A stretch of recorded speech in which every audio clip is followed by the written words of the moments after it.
Hola, buenas noches. Yo soy Beto Ortiz, que empieza una nueva edición de Beto Saber Clandestino en vivo desde la Ciudad de México. Y bueno, acabamos de conocer una noticia realmente desconcertante, ¿no? Y es que nuevamente se vuelve a postergar la lectura de sentencia en el caso de Jennifer Paredes y ya esto comienza a oler muy mal, ¿no? Porque recordemos que el juez nos había ofrecido la sentencia para el domingo pasado. El juez Johnny Gómez Balboa primero anunció que el domingo pasado se leía la sentencia, luego lo postergó para el lunes, luego lo postergó para el viernes y ahora nos viene a decir que están con demasiada carga, ¿no? Demasiado trabajo y entonces recién lo van a hacer el día domingo. Pero qué casualidad que lo van a hacer en un feriado largo, ¿no? Porque se ha decretado un feriado puente y en este contexto se va a leer una sentencia tan importante para la salud democrática del país. De verdad es muy extraño. Es sumamente extraño y creo que empezamos a dudar, ¿no? De que la sentencia sea severa con la hija putativa del presidente de la República. Vamos a escuchar al fiscal Jorge García, que reclama cuando se entera de esta nueva dilación, esta nueva maniobra para seguir dándole largas a algo que ya no tiene más discusión. Un tema de alusión, del señor abogado ha manifestado o ha insinuado que este Ministerio Público ha ejercido algún tipo de presión, lo cual rechazo tajantemente, señor magistrado. Lo que ha hecho este Ministerio Público es preguntar al asistente especialista por qué nos estábamos demorando más de 2 horas, porque ya teníamos una preocupación de que se empiece a resolver la audiencia. Sin ningún tipo de presión, señor magistrado, como somos muy respetuosos de su despacho, somos muy respetuosos de su comprensión. Claro, y del otro lado tenemos al abogado de Jennifer Paredes diciendo que está muy bien, que el juez se tome todo el tiempo que necesita, ¿no? No hay ningún apuro, que se tome el tiempo. La verdad es que la persona que tendría que estar más preocupada por estas postergaciones tendría que ser el abogado de la investigada, porque en cada una de estas postergaciones significan más días de detención, más días de cárcel para Jennifer Paredes. Entonces, ¿por qué no protestan? ¿Por qué no se quejan de que el juez no dicte sentencia y están felices con que la haga larga? Porque evidentemente saben algo que usted y yo no sabemos, ¿no? Aquí hay gato encerrado claramente y es muy extraño que cuando han tenido a todo el país en vilo con esta situación, ahora nos manden al domingo. ¿Qué va a pasar el domingo? Nos van a volver a pasar al lunes y el lunes al jueves y así sucesivamente, ¿no? Bueno, aquí creo que habría que hacer un llamado a la doctora Elvia Barrios, presidenta del Poder Judicial, para que nos diga qué está pasando, ¿no? ¿Está ella de acuerdo con este tipo de dilaciones, de postergaciones indefinidas? ¿Es esta la manera correcta de dictar justicia? Decirle al país, mañana se dicta, pasado se dicta, la otra semana, el otro domingo, pasando el feriado, ya veremos, otro día. ¿Así funciona la justicia en el Perú? ¿De verdad? Siendo un caso tan politizado, lo que están haciendo con estas maniobras es nuevamente generar una enorme nube negra sobre el Poder Judicial, porque aquí claramente hay algo muy raro, hay algo muy extraño, ¿no? Y creo que los peruanos nos damos cuenta. Las presiones que ha habido desde el Palacio de Gobierno, las presiones del Poder Ejecutivo sobre el Ministerio Público, sobre la DIVIAC, sobre el equipo de policía especial que tuvo que allanar Palacio de Gobierno para dar con esta prófuga de la justicia. Y entonces ahora Castillo despliega todas sus armas y aplica el poder, el atarantamiento, ¿no?, sobre las demás instituciones, sin ningún respeto ni por la Administración de Justicia, ni por el Poder Judicial, ni por el Ministerio Público. nos ha llegado un documento que también es sumamente preocupante y se trata de la carta de renuncia de la fiscal, a ver un momentito que no leo, la fiscal Betsabe Felicitas Revilla Corrales.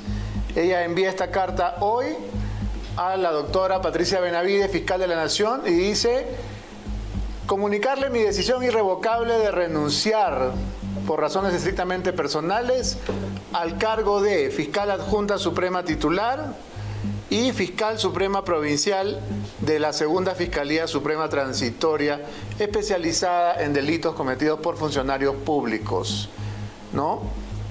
Firma y sello, ¿no? Es una carta notarial y estamos hablando de el caso por el cual acusan a la fiscal de la Nación, ¿no es cierto?, de haberla removido para evitar que investigue a la hermana de la fiscal Benavides, ¿no? Entonces, ¿esto qué significa? Significa que nuevamente los caviares, IDL, Gustavo Gorriti, vuelven a aparecer en escena para ejercer sus presiones, ¿no? Y para tratar de nuevamente apropiarse del Ministerio Público, como lo hicieron de una manera bastante eficaz, ¿no?, con Martín Vizcarra, Sagasti y demás hierbas. Entonces, de verdad, es muy sintomático que Gustavo Gorriti haya salido hoy, ¿no?, a defender el caso, ¿no?, de esta fiscal, y ahora la fiscal renuncia, generando una crisis, ¿no?, generando una crisis adicional en una institución que está siendo objeto de todo tipo de presiones y además de las más burdas y de las más cobardes desde el Poder Ejecutivo. Así que, de verdad, no son alentadoras las noticias sobre la Administración de Justicia en el Perú. Estas dos cosas que acaban de pasar nos dan señales de que nuevamente los poderes oscuros, ¿no es verdad?, van a volver a manejar a su antojo la Fiscalía de la Nación y a direccionarla políticamente, como están acostumbrados a hacer, ¿no? Y es una lástima porque estaban ya bastante callados. Pero esta semana salieron todos. Salió Diego García Sayán, ¿no?, a amenazar desde su posición de relator de la ONU, ¿no? Y Gustavo Gorriti, que había callado en todos los idiomas frente a toda la corrupción nauseabunda de Pedro Castillo, ¿no?, que no se le ha movido un pelo ante ninguna de las denuncias, hoy salió a hablar del caso de esta fiscal que ahora renuncia para generarle una crisis a la fiscal de la Nación, ¿no?, que ya está siendo bastante atacada, ¿no?, con fuego de artillería de grueso calibre desde el Poder Central, desde el Poder Ejecutivo. Muy bien. Vamos ahora al tema de Aníbal Torres, que, por supuesto, en su calidad de mastín de Palacio de Gobierno, sale a atacar con todo a la fiscal. Y justamente con este tema que acabamos de mencionar, ¿no? La fiscal que investigaba a la hermana de la fiscal de la Nación. Se han agarrado de eso todos los rojos para tratar de tumbarse a como dé lugar a la fiscal Benavides. ¿Por qué? Porque saben que van a acabar presos Pedro Castillo y toda su organización criminal, y están tratando de blindarlos. Así son de miserables, así son de viles. Se alían con quien sea que les pueda mantener la cuota de poder, no importa si es un ratero, un ladrón de 7 suelas. Adelante. Con ese ánimo de persecución, no buscando por una simple sospecha larguísimos meses de prisión preventiva, o sea, como condenar con anticipación ya, y después no importa, pero que se investigue también el caso de que se cambie a la fiscal que está investigando a la hermana por narcotráfico. ¿Qué nos sucede en el Perú?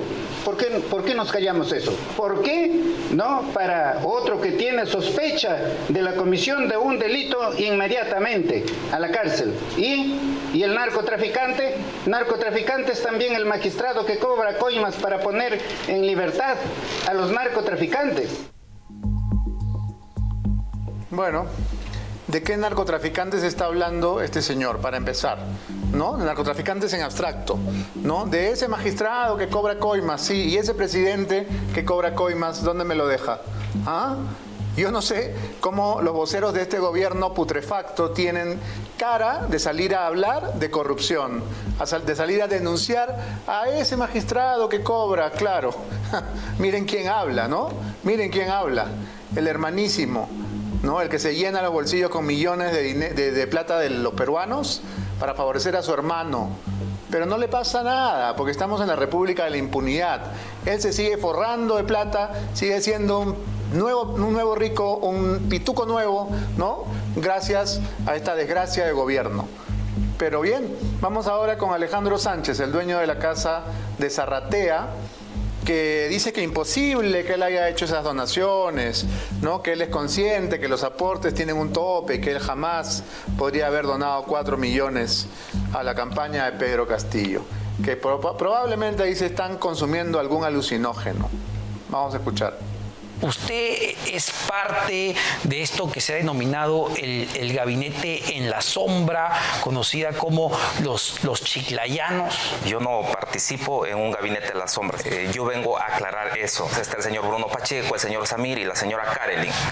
Yo no conozco a la señora Karelin, nunca los he visto. Sin embargo, yo he visto en las declaraciones en donde ellos narran una historia fantasiosa que dicen pues que yo he aportado como 4 millones a la campaña y que manejo la Policía Nacional de Frontera. Pero a Bruno Pacheco sí lo conoce. A Bruno Pacheco sí lo conozco. ¿En qué circunstancias? Lo conozco en la campaña de la segunda vuelta. No tienen pruebas para ellos sustentar las acusaciones. Probablemente estos colaboradores consuman algún alucinógeno para hablar tonterías, podría decir yo, ¿no? Yo nunca he aportado esa cantidad porque yo soy consciente que no se puede hacer un aporte mayor a los 200.000 soles. Hace unos minutos, en el programa de Omar Mariluz en Radio Programas del Perú, el abogado de Jennifer Paredes, José Dionisio, ha hecho una declaración realmente alucinante, para usar las palabras del señor de la casa de Zarratea.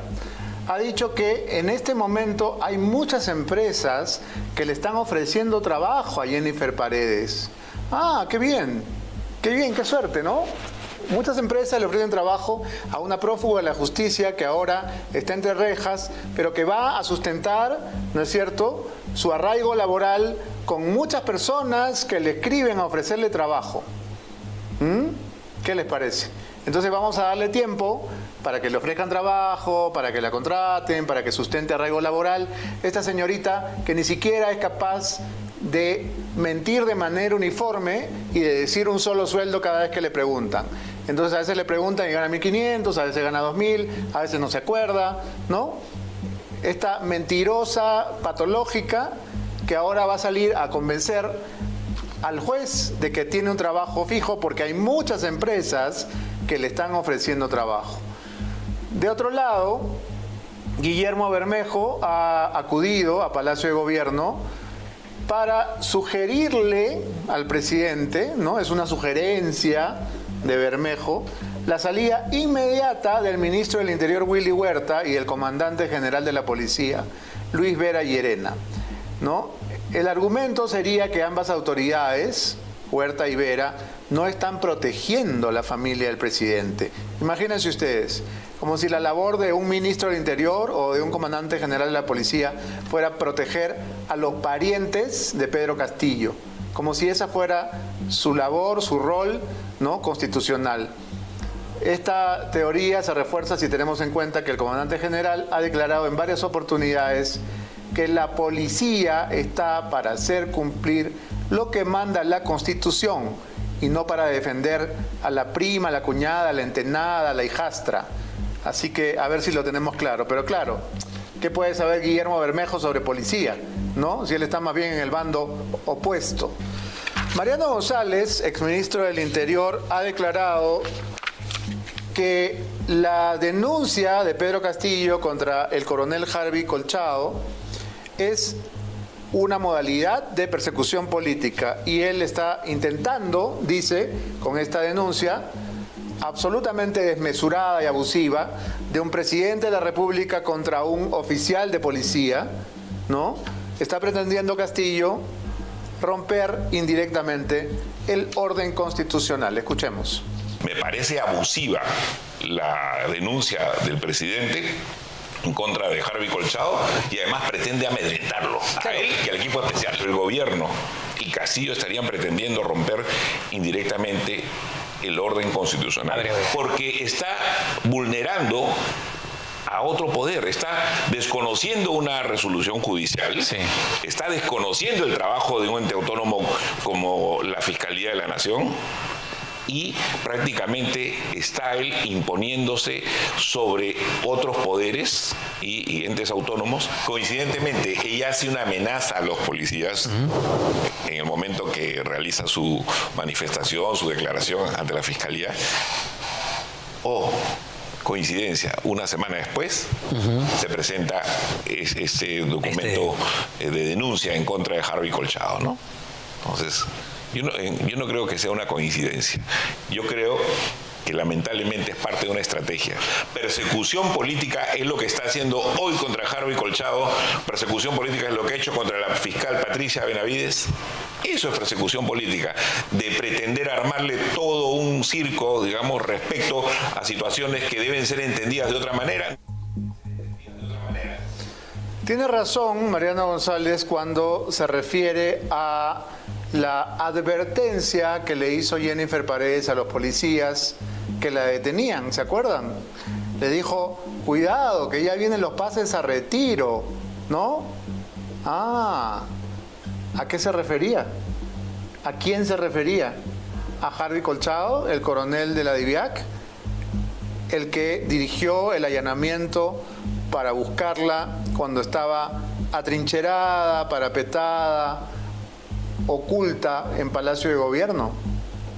Quiere decir que esta señorita no solamente puede dirigir, ¿no?, las maniobras de corrupción con dinero del Estado, sino que también puede decidir la caída de un oficial de policía, porque a ella se le ocurre, ¿no? Ella dice, ya vienen los pases al retiro. Y, como dice Mariano, o casualidad, le llega esta carta al comandante de la policía o al director de la policía diciéndole, sancione severamente al coronel Colchado, ¿no? Destitúyalo. Interesante. Bien, vamos a ir ahora a un tema que es más complicado porque es un tema sumamente grave del cual no tenemos registro de video. Pero yo se los voy a relatar, trataré de ser lo más claro y didáctico posible, porque es un tema complejo, pero es un tema muy grave. Estoy hablando del caso Telefónica. Como sabemos, el día 23 de agosto, en Trujillo, Pedro Castillo hizo una sibilina felicitación que más parecía advertencia o extorsión. Sin mencionarla, se refirió a la Telefónica, ¿no?, felicitándola por haberse comprometido a pagar su deuda tributaria al Perú, ¿no?, con lo cual, dice él, iban a invertir en salud, en educación, ¿no?, y qué bueno que las empresas se pongan del lado del país. ¿Qué fue esto? ¿Para quién era este mensaje? Esta especie de anuncio disfrazado de felicitación. Los intentos que ha hecho Pedro Castillo para tratar de sacar su tajada en el tema de la deuda de Telefónica han sido varios ya. Pero este anuncio que hizo en Trujillo fue rápidamente respondido por la propia empresa Telefónica, que emitió un comunicado diciendo: Telefónica del Perú tiene la mejor predisposición para resolver este asunto de las deudas tributarias, ¿no? Y la empresa reitera que cumplirá con las resoluciones que se emitan en relación con las disputas y continuará con su plan de despliegue de fibra óptica, ¿no?, y prestando los servicios de comunicación que tiene. concedidos en beneficio del desarrollo del país. Es decir, acusaron recibo del mensaje y dijeron, por si acaso, nuestro tema de impuestos está judicializado y vamos a respetar las decisiones de los órganos jurisdiccionales. Bien, ¿por qué he aludido a esto? Porque esto trae a colación una historia que ya es bastante antigua, una historia que se remonta a agosto del año pasado. Cuando recién había juramentado Pedro Castillo, empezaron a llamar a una persona que es probablemente una de las que más sabe de televisión en el Perú. Estoy hablando de Federico Anchorena, que ha sido gerente prácticamente de todos los canales de televisión importantes del Perú, ¿no? Tiene décadas de experiencia y conoce el tema del broadcasting mejor que nadie. Lo habían estado llamando constantemente de Palacio y él había estado diciendo no gracias, no me interesa, no gracias. Le ofrecieron la dirección o gerencia de Radio Televisión Peruana, de Canal 7. Él declinó amablemente porque, claro, sabe lo que significa estar al mando de un canal que al final ya no es el canal del Estado, sino el canal del gobierno. Dijo que no, que muchas gracias, ¿no? Y sin embargo lo seguían llamando. ¿Quién lo llamaba? El secretario del presidente, Bruno Pacheco, ¿no? Y lo llamaba porque Pedro Castillo quería tener una reunión con él. Federico no entendía por qué tanta insistencia y tantas llamadas, pero al final ya casi por aburrimiento aceptó y fue a Palacio a conversar con Pedro Castillo. Estamos hablando de agosto del año 2021. Entonces Anchorena va y le dice, bueno, no sé por qué me han llamado, yo no estoy ya trabajando en la televisión, ¿no? Ni siquiera estoy viviendo en Lima, ¿no? Y entonces resulta que Castillo le dijo que lo había llamado con tanta insistencia porque lo consideraba, equivocadamente por supuesto, un aliado. Porque Pedro Castillo había sido uno de los visitantes de el señor Adubiri. ¿Se acuerdan del señor Adubiri?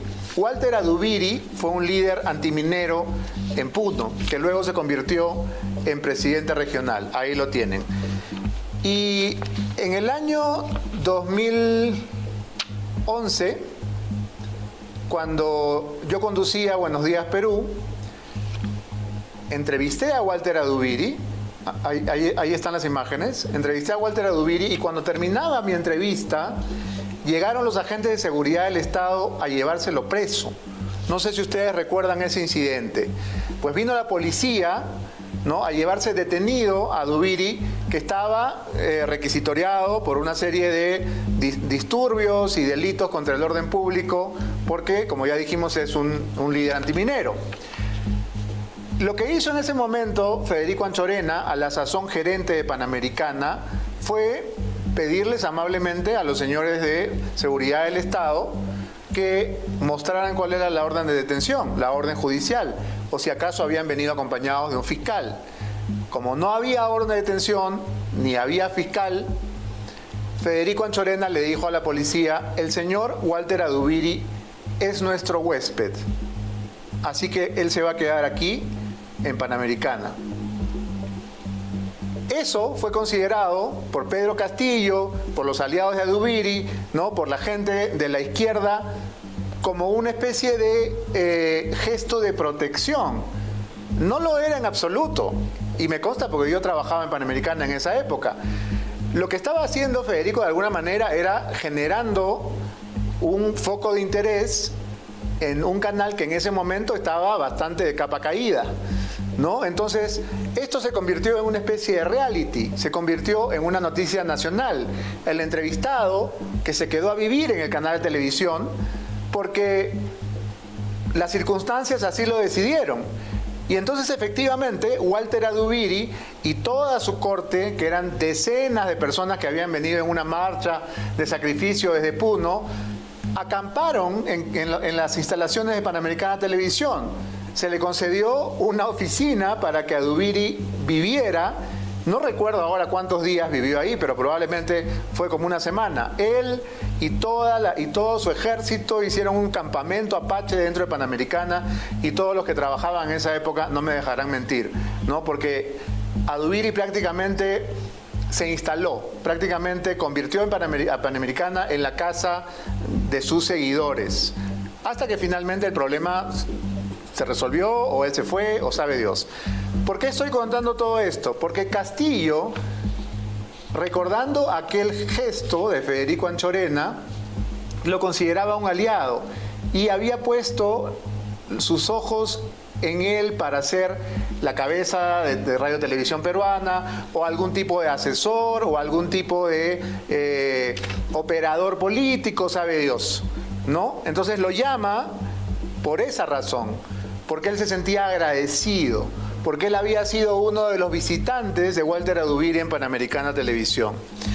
Entonces, como las ofertas de trabajo que le hace Pedro Castillo caen en saco roto, Castillo le hace un último pedido y le dice: necesito por favor que, abusando de su poder de convocatoria, ¿no?, reúna usted a los dueños de los canales aquí en Palacio para tener una reunión con ellos, ¿no?, y poder de alguna manera limar asperezas. Federico, que es un hombre de gran experiencia, le dijo: muy bien, pero si va a reunirse con los broadcasters tendrá que ser con todos, incluido Erasmo Wong, dueño de Willax. A Pedro Castillo se le pararon los pelos, por supuesto, ¿no? Pero luego de un tira y afloje aceptó, y como vemos en las imágenes, todos los dueños de los canales desfilaron como soldaditos donde Pedro Castillo, solamente para la foto, ¿no? Desgraciadamente era solamente una especie de acto teatral para la fotografía. Pues bien, luego de esta reunión, ¿no?, y luego de la fotografía, en la que también aparece Federico Anchorena. Federico es el que tiene el pantalón color habano, ¿no? Está Pedro Castillo, Erasmo Wong, el otro no sé quién es, y luego está Federico Anchorena con un saco azul, unos zapatos marrones y un pantalón habano. A mano izquierda está Aníbal Torres, Jesús Suso Zamora, dueño de Latina, Marcelo Cunio de ATV, el señor de saco brilloso, no sé quién es. Me parece que luego está Brani Zavala. En fin, siguen firmas. El gerente de América debe estar por ahí también, no lo conozco. Pero esta foto generó la idea en muchos empresarios y figuras importantes del Perú, generó la idea equivocada de que Anchorena era algo así como el hombre que te iba a llevar donde el presidente. Y entonces empezaron a reventarle el teléfono personajes de toda la Haya y de todas partes del espectro empresarial, de los típicos empresarios que quieren juntarse con el poder, ¿no?, y ponerse a su servicio muchas veces. Entonces, bueno, Federico le decía que no a todo el mundo: no trabajo ahí, no tengo nada que ver, solamente me he encargado de la foto. Ya dejen de poner al pobre Federico, que debe estar harto de aparecer. Ponga otra figurita. Y entonces, finalmente, en medio de este torbellino de llamadas, lo llama Pedro Cortés. ¿Quién es Pedro Cortés? Es el presidente ejecutivo de Telefónica del Perú. Lo llama y le dice: necesito coordinar una reunión de Pedro Castillo con el CEO de Telefónica de España. O sea, Telefónica de España es evidentemente la casa matriz, ¿no? El presidente ejecutivo se llama José María Álvarez Payete. Quiere reunirse con el presidente Castillo. Entonces, bueno, tratándose de una cosa, al parecer, ¿no?, de alto nivel, Federico traslada el mensaje al presidente Castillo, y por supuesto, una vez más, es Bruno Pacheco el que se encarga de las coordinaciones. El presidente de Telefónica España vino al Perú de manera absolutamente secreta. Esta es una noticia que ningún radar captó. Estamos hablando de la segunda quincena de noviembre del año pasado. El presidente de Telefónica de España llegó al Perú en su jet privado, ¿no? Con toda su seguridad, ¿no? Se trasladó en auto blindado por Lima y estaba listo para reunirse con Pedro Castillo. Pero, evidentemente, y como siempre ocurre, Bruno Pacheco se interpuso para explicarle cuáles eran las condiciones, ¿no? Cuál era la mecánica, la metodología de la reunión. Y directamente le dijo, ¿usted cree que se podría adelantar algo de la deuda para antes de la reunión? Imagínense ustedes, alguien como Bruno Pacheco, ¿no? Frente a quien es la cabeza de una empresa que está en 24 países, que tiene 228 millones de clientes, ¿no? Viene un señor y le dice, cáigase con una lágrima, ¿no? Un cariño, ve. Bruno Pacheco, ¿no? Tal como lo conocemos, diciéndole al presidente de Telefónica España, un adelantito para el presi, y se reúnen ahorita, ¿no? Pague su peaje. Evidentemente, en ese momento, Álvarez Payete le dijo, de ninguna manera, Telefónica no es una bodega, ¿no? Y el caso de los impuestos está prosiguiendo un proceso judicial de manera legal y correcta, así que de ninguna manera voy a aceptar su sugerencia, y es más, cancelo la reunión en este momento. Y se quedó con los crespos hechos. Imagínense ustedes la vergüenza, el nivel de que un presidente de la República, que nos representa a todos, manda a su mensajero, ¿no? a este gordo Resina, a decirle al CEO de Telefónica España, cáete con algo, pe. Imagínense ustedes la escena. Pues bien, en ese momento, claro, Álvarez Payete había llegado al Perú, ¿no? Ya, con toda su parafernalia, ¿no? Y estaba por gusto en Lima, ya no tenía nada que hacer, la reunión no se iba a producir, ¿no? Por gusto había gastado gasolina en su jet.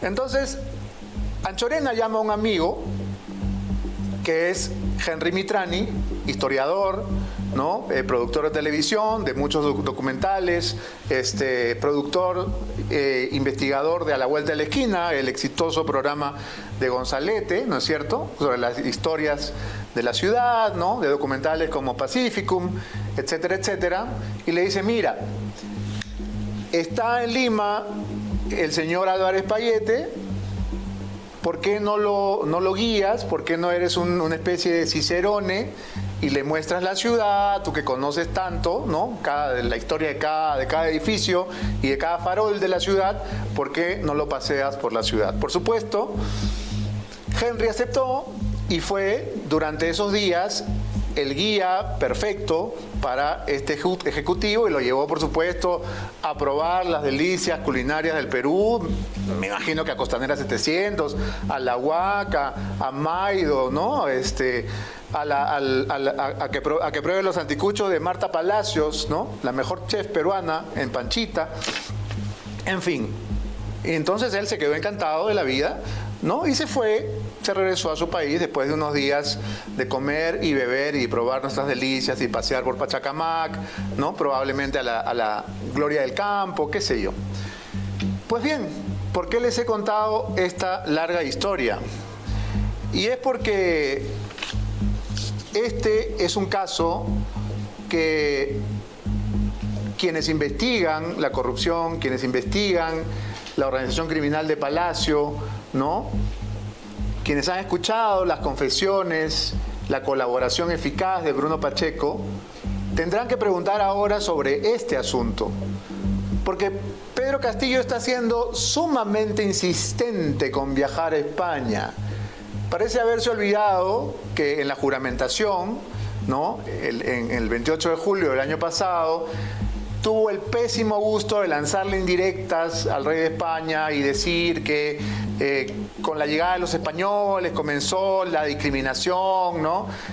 Comenzó el sistema de castas en el Perú, ¿no? Y el virreinato fue una catástrofe, ¿no? Y los felipillos, ¿no? Los felipillos delante de Felipe VI.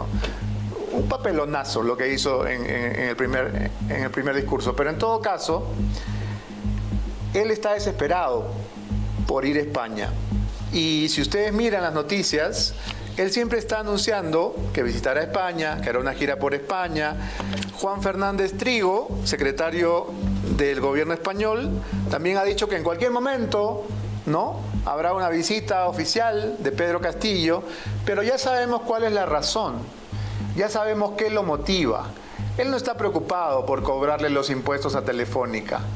Él no está preocupado por el intercambio cultural entre nuestros países. Esta historia que les acabo de contar, que ha sido relatada por algunos de sus protagonistas, nos muestra qué hay detrás, ¿no? Y creo que quienes investigan tendrían que preguntarle a Bruno Pacheco sobre este caso. Y creo que el Congreso, la Comisión de Fiscalización, también podría hacer lo propio, porque aquí hay un caso muy escandaloso, ¿no? Que si bien la coima no se concretó, pues es la manera como vienen actuando en esta organización criminal de Palacio desde el día 1. Y en este caso intentaron una coima de alto vuelo y se fueron de cara, ¿no? Porque les dijeron, no, hijito, así yo no juego, en su cara pelada. Tenemos que irnos a la pausa, pero antes déjenme saludar a mis invitados de esta noche. Están en nuestros estudios en Lima Rosa Bartra y Víctor Andrés García Belaunde. Buenas noches, gracias por estar esta noche con nosotros. Vamos a ir a una breve pausa, gracias, pero volvemos para conversar con ustedes. Si tienes problemas de audición, escuchas pero no entiendes, subes el volumen de la radio o la televisión, entonces visita Audifón, especialistas en audífonos medicados y hechos a medida. Comunícate al 983-402-173. Audifón está en Lima y en todo el país. Ya volvemos.